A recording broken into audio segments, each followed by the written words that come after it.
সম্প্রতি মহানবী হযরত মুহাম্মদ সাল্লাল্লাহু আলাইহি ওয়াসাল্লামকে নিয়ে কটূক্তি করে ফেসবুকে পোস্ট নিয়ে রংপুরের গঙ্গাচড়ায় হিন্দু বাড়িতে হামলা ও ভাঙচুরের ঘটনাকে সংখ্যালঘু নির্যাতনের ইস্যু বানানোর অভিযোগ উঠেছে। খোঁজ নিয়ে জানা গেছে, প্রকৃত ঘটনা আড়াল করে উস্কানিমূলক তথ্য ছড়াচ্ছে প্রথম আলো, ডেইলি স্টার ও সন্তোষ শর্মার কালবেলা সহ দেশের কিছু গণমাধ্যম। আর এদের মিথ্যাচারের সুযোগে বাংলাদেশের বিরুদ্ধে ষড়যন্ত্র করছে ভারতীয় গণমাধ্যমগুলো। তবে স্থানীয় বাসিন্দা ও গণমাধ্যম সূত্র বলছে, ধর্মীয় অনুভূতিতে আঘাত হানার অভিযোগে হিন্দু পাড়ার বাসিন্দা রঞ্জন কুমারের বাড়ি ভেবে তার চাচার বাড়িতে হামলা হয়েছে। মূলত বিক্ষুব্ধ জনতাকে উস্কে দিয়ে ওই বাড়িতে হামলা চালানোর ইন্ধন দেওয়ার অভিযোগ উঠেছে স্থানীয় পত্রিকা যুগের আলোর সাংবাদিক হাবিবুর রহমান সেলিমের বিরুদ্ধে। ওই সাংবাদিক নিষিদ্ধ ঘোষিত সংগঠন রংপুর মহানগর ছাত্রলীগের সাবেক সাধারণ সম্পাদক। হামলার ব্যাপারে অভিযুক্ত রঞ্জন কুমারের চাচি বলেন, মেম্বার কল করে রঞ্জনের ফেসবুক পোস্টের বিষয়টি জানান। পরে রঞ্জনকে নিয়ে থানায় যান তার চাচা। এরপরই রঞ্জনের বাড়ি ভেবে তাদের বাড়িতে কয়েক দফা হামলা চালায় ও ভাঙচুর করে বিক্ষুব্ধ জনতা। হঠাৎ করে আমাদের এলাকার মেম্বার মোবাইল করে আমার ভাতিজা বললো যে তোমার ছেলে নাকি ফেসবুকে বলে নবীজির নামে কি দিয়ে পাঠাইছি। এখন আমার ভাতিজা, আমার স্বামী আর ছোট ভাতিজা রঞ্জনকে নিয়ে থানা যায়। তারপর আমরা 300 সিঁড়ি বউ, ভাতিজা বউ দুইটা আর আমি বাড়ি। ওই ঝুঁকে ফার্স্টে একদল আসিয়ে আমার বাড়ি ভাঙচুর করল, করে চলে গেল। তারপর 8 ঘন্টা পর আর একদল আসি, ওই আর একদল রঞ্জনের বাড়ি জানে না, আমার বাড়িতে ভাঙচুর করে। অথচ প্রথম আলোর সংবাদ বলছে ভিন্ন কথা। তাদের প্রতিবেদন বলছে, ওই হামলায় 22টি বাড়িতে ভাঙচুর ও লুটপাট চালানো হয়েছে। অভিযোগ উঠেছে, পরিকল্পিতভাবে উস্কানি দিয়ে ধর্মীয় দাঙ্গা বাঁধানোর চেষ্টা করছে প্রথম আলো। এমন খবরের মাশুল গুনতে হচ্ছে স্থানীয় মুসলিম পরিবারগুলোর। হিন্দুদের বাড়িতে হামলা, ভাঙচুর ও লুটপাটের অভিযোগে এরই মধ্যে 5 মুসলিম যুবককে গ্রেফতার করেছে সেনাবাহিনী। রংপুরের গঙ্গাচড়া উপজেলার বেদগাড়ি ইউনিয়নের নারিশ অস্থায়ী সেনা ক্যাম্পে 2 দিন আটকে রেখে তাদের উপর শারীরিক নির্যাতনেরও অভিযোগ উঠেছে। এরপর থানা পুলিশের মাধ্যমে আদালতে পাঠিয়েছে সেনাবাহিনী। ওই 5 মুসলিম যুবকের পরিবারের দাবি, সুনির্দিষ্ট অভিযোগ না থাকলেও গভীর রাতে বাড়ি থেকে তাদের গ্রেফতার করে সেনা ক্যাম্পে নেওয়া হয়েছে। চলেছে নির্যাতন। অথচ ওই যুবকরা মহানবী হযরত মুহাম্মদ সাল্লাল্লাহু আলাইহি ওয়াসাল্লামকে নিয়ে কটূক্তির প্রতিবাদ করেছিল বলে দাবি পরিবারের। সেনাবাহিনী আমাদের খুলে রাত 3টার সময় আসিয়া আমাদের বাসায় ঢুকিয়া ওনার দরজায় ডাকে, আমরা ডাকে তুলি ছাতাকে দিছি। তুলি দিবার পরে ওরা নিয়ে চলে গেছে। উঠার পরে দেখি সে সুস্থ মানুষ, সে হাঁটতে পারে না। নির্যাতন অবশ্যই করছে। আমার বাসা থেকে নিয়ে গেছে উনি সেনাবাহিনী। 2 দিন আমরা খোঁজ পাইনি। আমার ছেলেকে খুব নির্যাতন করছে ওরা, আমরা করতে পারছি না। পরে তোলার অবস্থা দেখি আমার বাবাকে চোখ বান্ধি, হাত বান্ধি, পাং বান্ধি একটা ডাং ইয়ে করি। আমার বাবা ডাকাইলাম, আইয়া আছেন বাবা, তুই কোথায়? বসে বাবা আমি নাই, বাবা আমার আশা বাবা, বাবা আমাকে যদি গুলি করি মাই ফেলা নয় বাবা, তাহলে আমি একবার নিষ্পত্তি হইলে ভাই ফেলে। এখানে নারিশের এখানে নাকি মারধর করছে, মানে মাথায় হচ্ছে চোখ বেঁধে, মাথা মুখ বেঁধে, তারপরে হচ্ছে হাত বেঁধে হচ্ছে মারামারি করছে, অনেক মারামারি করছে। করার পরে গঙ্গাচড়া থানায় নিয়ে গেছে, নিয়ে যাওয়ার পর ওখানে দিছে, ওরা নাকি নেয়নি। সেনাবাহিনী নির্যাতনের শিকার আশরাফুল ইসলামের বড় ভাই বলছেন, তিনি স্বাভাবিক নন। আমাদের বাড়ি থেকে প্রায় 25-30 কিলোমিটার দূরে নবীজিকে কটূক্তি করা নিয়ে একটা মিছিল হয়। সেখানে আমার ভাই অংশগ্রহণ করে মিছিল করার পরে চলে আসে। আসার পরে 2 দিন পরে সেনাবাহিনী, যৌথ বাহিনী গভীর রাত্রে এসে আমাদের বাড়ি থেকে ওকে নিয়ে চলে যায়। যে সময় নিয়ে যায় সে সুস্থ সবল ভালো মানুষ ছিল। নিয়ে যাওয়ার পরে 2 দিন পরে যখন তাকে কোর্টে বোঝানো হয়, দেখা যায় যে সে চরম ভাবে অসুস্থ, তাকে অমানবিক। অধিনায়ক এ বিষয়ে সাংবাদিকদের কাছে প্রমাণ আছে কিনা জানতে চান তিনি। আপনার ওই একটা ফেসবুকে পোস্ট আমি দেখেছি গতকাল, আমি যদিও ইউটিউবে বিষয়গুলো আমি ওইটা দেখি না। তো আপনার যে ইনফরমেশন আপনি দেওয়ার চেষ্টা করছেন ওরকম কিছু রংপুরে পাইনি। এখানে মূলত বিষয়টা মানে মিস ইনফরমেশন বা রং ইনফরমেশন সরানো হচ্ছে আর কি। না কিন্তু পরীক্ষা করেন আপনি প্রথম করলেন আর কি। না কিন্তু আমি করলাম, এটা তো আর পত্রিকা না। আমি যে কথাটা স্পেসিফিক যদি কোনো আপনার কাছে কোনো ইনফরমেশন থাকে সেটা কি আপনি আমাকে রেফার করতে পারবেন যে এরকম কিছু হয়েছে? আমি বলবো। জি জি। বিষয় হচ্ছে যে আমি যেই আসলে সেনাবাহিনী তো একটা ফ্যাক্ট, তাই না? দেশের সেনাবাহিনীকে নিয়ে যা ইচ্ছা তাই। আমি এত লং কনভারসেশনে যেতে যাচ্ছি না। আপনার কাছে স্পেসিফিক যদি কোনো ইনফরমেশন থাকে যে আপনার আসলে কোনো কিছু আপনি যেটা বলতে চাচ্ছেন এরকম কিছু থাকে সেটা বলেন। আদারওয়াইজ আমি আপনার সাথে এত লম্বা কনভারসেশনে যেতে যাচ্ছি না। দ্বিতীয়ত হচ্ছে কি আপনার যদি ইনফরমেশন দরকার হয় আমার মনে হয় আপনি বেটার আমাদের আর্মি কোর্টের আইএসপিআর আছে ওনাদের মাধ্যমে কথা বলেন, বিকজ আপনি খুব ইম্পর্টেন্ট পার্সন।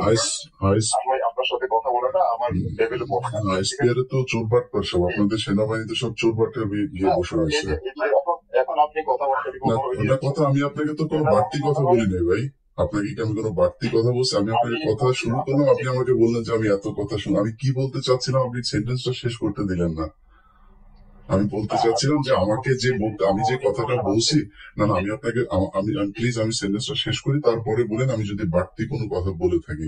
আমি বলছিলাম যে সেনাবাহিনী একটা ফ্যাক্ট, তাদের ব্যাপারে একটা মানুষ কথা চাইলেই তো বলতে পারে না। আমার কাছে অভিযোগ একদম আমার ভিডিও রেকর্ড, এটা এরকম না যে তারা আমাকে পত্রিকার মতো বক্তব্য দিয়েছেন, এরকম না। তাদের ভিডিও রেকর্ড এবং একাধিক মানুষ, একজন দুজন না, 4-5টা পরিবার তারা বলেছেন যে সেনাবাহিনী তাদেরকে তুলে নিয়ে গিয়েছেন এবং সেখানে পিটিয়েছেন। তাদের সেই ছবিও আমার কাছে আছে, সেটা তারা অভিযোগ করছেন। এখন এই অভিযোগটা কি ভাই আমরা কি আপনাদের কাছে চাইতে পারি না? আপনি তাহলে কারো মাধ্যমে, আমি তো রংপুরে থাকি, রংপুর ক্যাম্পে আসতে পারে, আমাদের ডিভিশন হেডকোয়ার্টার আছে, হেডকোয়ার্টার জিনিসটা জবাব দিতে চাইতে পারে, অথবা আমাদের আর্মি হেডকোয়ার্টারের মাধ্যমে জবাব দিয়ে যেতে পারে। আমিও জবাব দিয়ে তার উঠতে না। আমি এখন আপনি তো আপনি এখানকার চিফ, আপনি সব কাজ করবেন সেটা তো না। আমি তো বলিও না যে আপনি পেটাইছেন, এটা কি আমি একবার আপনাকে বলছি? আমি বলছি যদি এরকম কিছু হয়ে থাকে আমার তো মনে হয় আপনারা সেটার ব্যবস্থা নেন, তাই না? আপনারা সেনাবাহিনী তো আর সেটাই আমি আপনাকে জানাইলাম আর কি। আপনি হয়তো আমার ভিডিওটা যখন দেখবেন তখন ওইখানে নিশ্চয়ই দেখবেন যে কারা অভিযোগ করছে। তো তখন আশা করি আপনাদের কাছে যে এই ধরনের ঘটনা যদি ঘটে থাকে আপনি অধিনায়ক হিসেবে আপনার কাছে আমি এটার বিচার চাই আর কি। অবশ্যই অবশ্যই যদি কেউ ধরনের কিছু করে থাকে অন্যায় করে থাকে সেটা আমরা অবশ্যই থ্যাংক ইউ স্যার।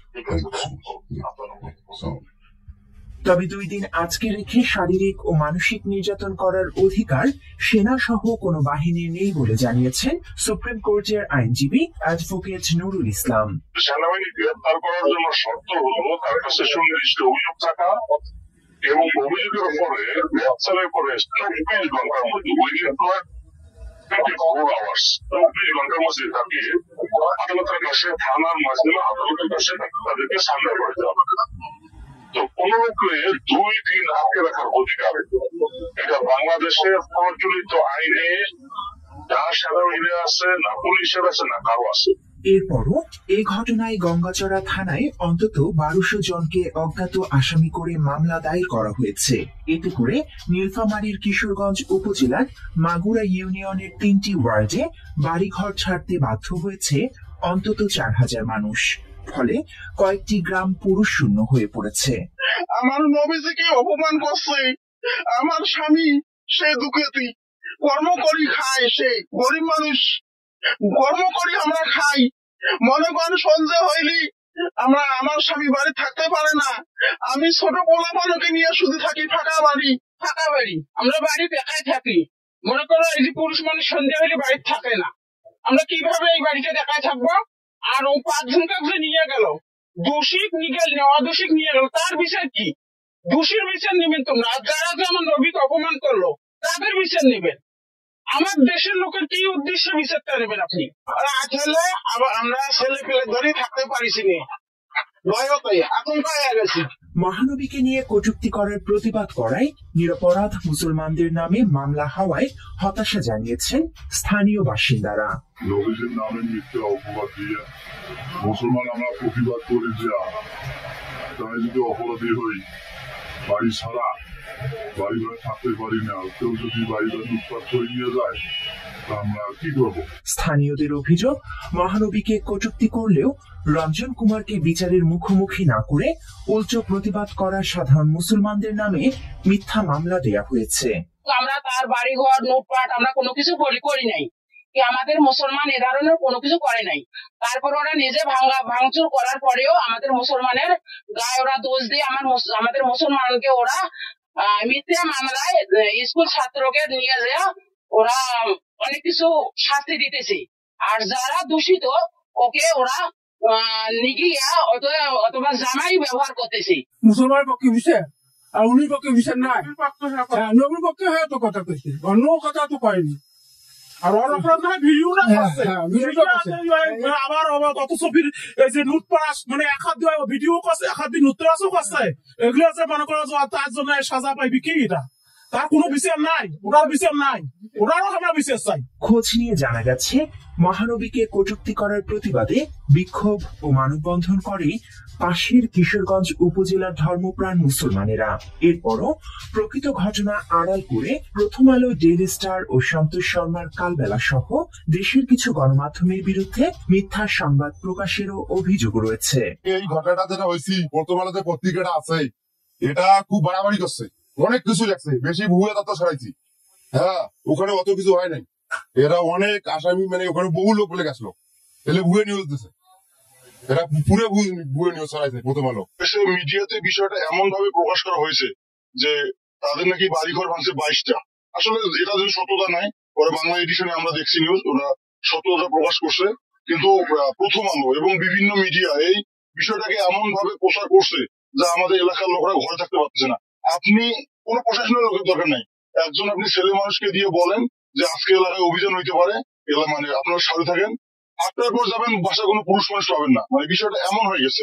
এরই মধ্যে বিক্ষুব্ধ জনতাকে উস্কানি দেওয়ার অভিযোগে নিষিদ্ধ ছাত্রলীগ নেতা এবং সাংবাদিক সেলিমকে গ্রেফতার করে পুলিশের হাতে তুলে দিয়েছে সেনাবাহিনী।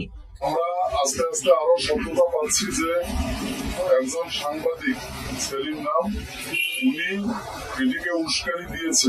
শোনা যাচ্ছে যে উনি আওয়ামী লীগ বা ছাত্রলীগের কোন এক পদে ছিল, উনি এই ঘটনাটিকে উস্কানি দিয়েছে। এ বিষয়ে গঙ্গাচড়া থানার ওসি আল ইমরান বলেন, এ মামলায় সেলিম নামের একজনকে গ্রেফতার করা হয়েছে, তিনি এই ঘটনার মূল উস্কানিদাতা।